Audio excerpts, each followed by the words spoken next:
Good morning. Once I get everything put up today, I'm going to go back to bed. I promise. I didn't get a lot of sleep last night, and I'll tell you why as I get to the blurb. The title is RuSA Unveils Plan to Jumpstart and Run Economy. Yes, I listened to last night's Public Republic roundtable call as I do most every Thursday night. Tim Turner and others rolled out a proposed plan for the new financial system once the corrupt corporate government falls, which it will. It can be heard at www.republicsg.info. Click Latest Updates. And it includes the white paper discussed. It wasn't quite over when I shut it off after 2.5 hours to get some sleep. But I could not fall asleep for hours as my mind went over that and other matters needed to establish justice on earth that will bring peace and prosperity to everyone.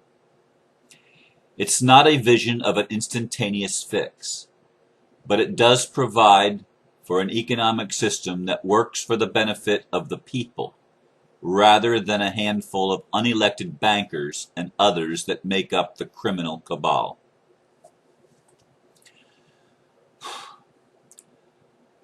Republic SG stands for Republic Study Guide, and again it's .info, and it includes all of the roundtable calls as well as other information about the Republic reestablishment in the United States.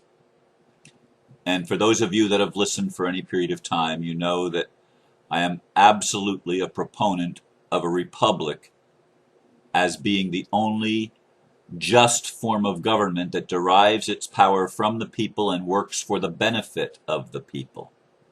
It's of the people, by the people, and for the people. That's what the Gettysburg Address said, what Lincoln said at Gettysburg after the Civil War, near the end of the Civil War. And it's the way a republic is supposed to be.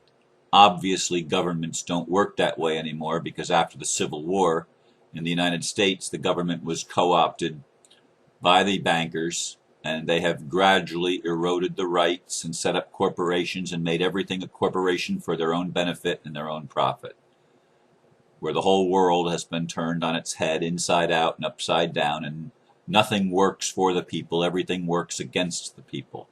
But working against the people, it also works for the awakening, because we had to get things bad before we could make them better. That's just the way it works. It's sort of an inside joke that I think creation plays on us. At least creation in a dualistic world where everything becomes polarized and where we learn to duel before we learn to dance. As I said, I could not get to sleep. As I pondered this plan over and over again, which I'm not going to be able to repeat all the details, and please do not expect me to do so. What I recall is this. The plan is for the people to loan the government their homes.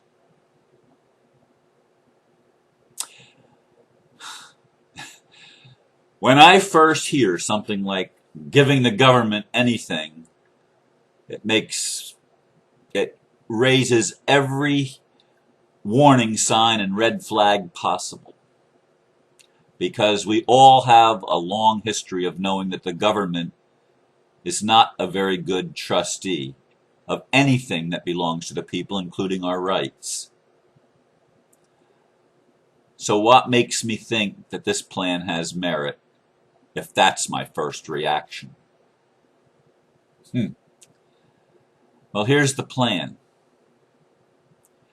We loan the government our homes or the equity in our homes,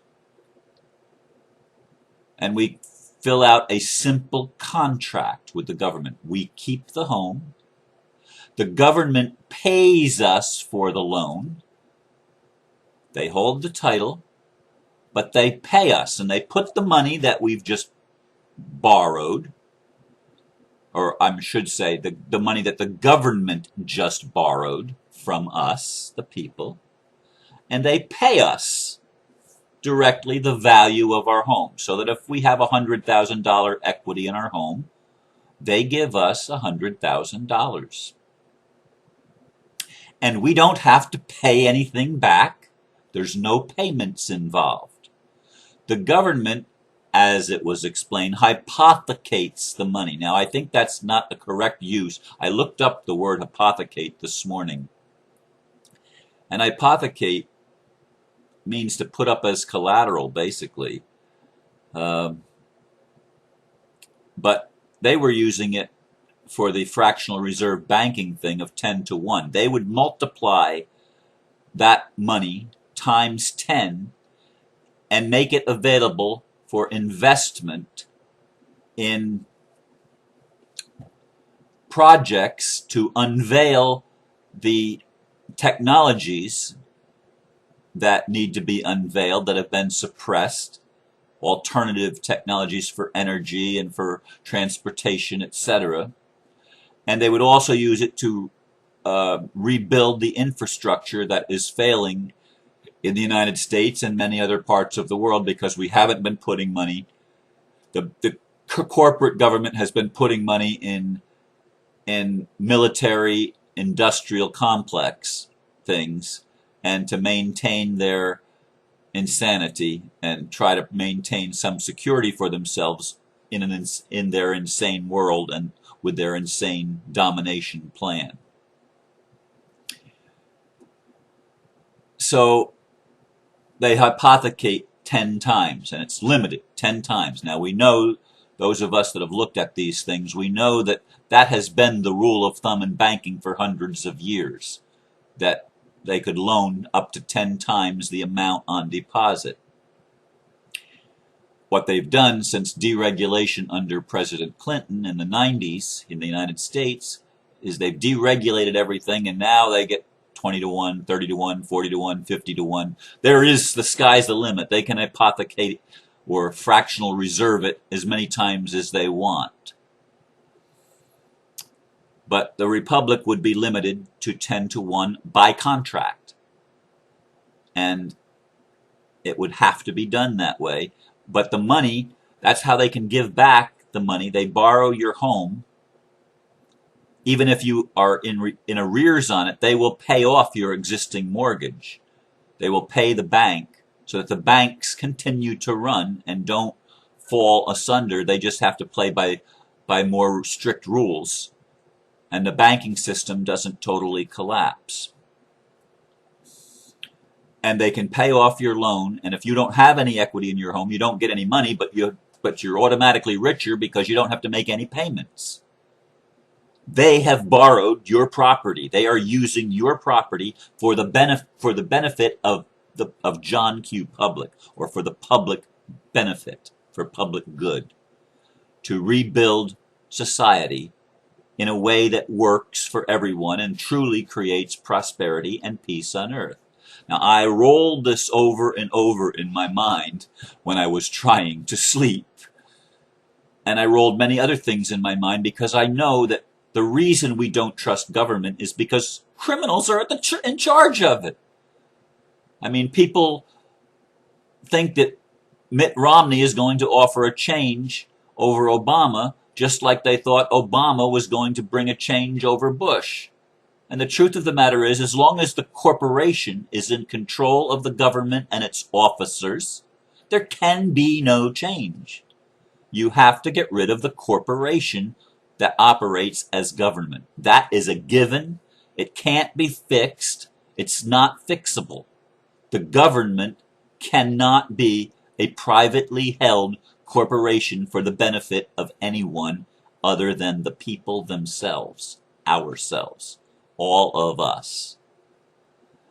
But in order for that to work with the Republic, you have to be able to have trust in the leaders that they're going to do what they say they're going to do, and you're going to have to educate the public to maintain the rights that are inherent in our creation and in our beingness. You're going to have to secure those rights and have a way that they can be safeguarded so that criminals don't rise up and take possession of that which belongs to the people. And we know that the current system doesn't do that. The current leadership doesn't do that. But many of the leaders are probably honest to some degree. As I said previously in other videos, the flame of freedom and the spark of truth is in every one of us. Can't be any other way, because the Creator is embedded in the creation, and the Creator is love. It doesn't appear that way when we are allowed to go astray and become prodigal children and set up systems that are backwards from what love is all about, where it's service to self instead of service to all. And that's what we've learned. That's the lesson that we have the opportunity to learn and to take home something of value, that we're not going to go that way anymore because it's unsustainable. That's why I know when I said the corrupt corporate government will fall, it absolutely will, because it's not sustainable. It's not sustainable. The amount of debt owed is greater than the gross product of the entire world. Something has to give. There has to be jubilee. There has to be debt forgiveness. But it's not about bringing down the entire system. The RuSA plan, to me, makes a lot of sense because it puts money into the pockets of the people to spend, so that stimulates the economy, and it provides funds for investment to rebuild the infrastructure. Now, it's not going, the RuSA, or the Republic, is not going to buy somebody a $20 million house. It's just the essential. They will help you get into a home that is modest and comfortable, and they will basically buy you your house and give it to you. But they will hold the title for 16 or 20 years, were numbers that I remember them saying.